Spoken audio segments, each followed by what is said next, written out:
quan ens trobàvem després de molt temps, i ho deia, joder, el Johan me va dir tal, i tu deies, hòstia, te va dir això. No?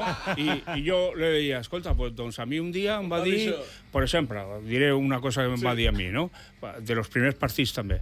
Estava jugant el partit i, escolta, vine. I diu, ponte en medio campo y no te muevas en 2 minutos. Y yo, bueno. Fàcil. Vale. Vaig anar ahí, al acabar el partit, bé, diu, ¿por qué penses que t'he dit això? Em va dir, José Mari, córrer molt no vol dir córrer bé. I fotre, hòstia. I clar, a mi, que tenia 25 anys, mai ningú m'havia dit, pensa. Corre menys. Sí, és a dir, estem en l'Espanya de la fúria espanyola, que tenies que córrer ahí, Gordillo, l'altre, tal, no? Tot era... Buah! I aleshores, per exemple, a Chiqui, també, has de jugar a la banda. Quiero ver cal en tu bota. Hòstia. I no va tocar bola. Ni bola. No va tocar bola. I tots a la nit. Hòstia puta, Chiqui. Puta mare. I dia següent al matí, Johan. Mejor del partido. Mejor ayer. No. Puta, todos en la raya.